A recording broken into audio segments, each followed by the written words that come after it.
এসেছে আসেনি এটা আমার জানা নেই।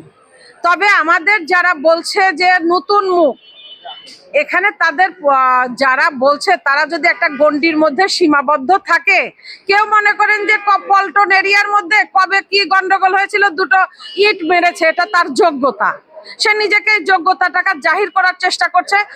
64 ডিস্ট্রিক্টের যদি 2 জন করে নেত্রীও আসে তাহলে কতজন হয়, সেই হিসেবে সবাইকে সবার পক্ষে চেনা সম্ভব কিনা। আর সেই না চিনে যদি তারা মন্তব্য করে নতুন মুখের আমদানি, তাহলে যারা পুরাতন মুখ, আমরা চাই যে পুরাতনকে জরাজীর্ণ বলে বিসর্জন দিয়া নতুনকে বরণ করিতে চাই। বর্তমান যেটা বলছেন যে দীর্ঘ 18-19 বছরের একটা জরাজীর্ণতা, 2 মাস মানে 60 দিন, এটা খুব স্বল্প সময়।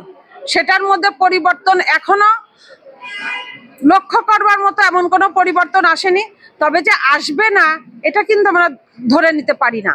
আছে, প্রচেষ্টা আছে। আমাদের নেতা দীর্ঘ 17 বছর পরে এসছে। আপনারা জানেন তিনি নির্যাতিত ছিলেন, আইন রক্ষাকারী বাহিনীর কাছে তিনি নির্যাতিত ছিলেন।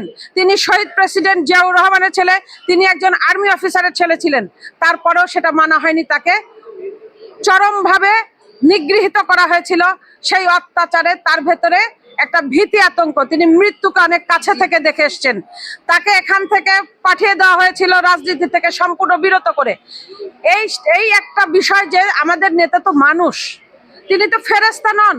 সেই নেতা যখন এই নিগৃহীত হয়ে দেশ ত্যাগ করতে হয়েছে 17টা বছর, তিনি, আমি মনে করি যে আমাদের নেতা একটা ট্রমার মধ্যে ছিলেন। এবং দেশে যখন এসছেন এত স্বল্প সময় সবকিছু বুঝে নেওয়া সম্ভব না। আর মা দুর্গার 10 হাত, আমাদের নেতার 2 হাত। আমাদের নেতাকে আর 8 হাত চতুর্দিক থেকে ধার করতে হবে। সে হাতরা যদি হয় সহনশীল, যদি হয় তারা দুর্নীতি মুক্ত, তাহলে আমাদের নেতা ভালো কিছু করবেন, এটা আমরা বিশ্বাস করি এবং আশা রাখি। আমার নাম ফরিদা ইয়াসমিন ডোরা।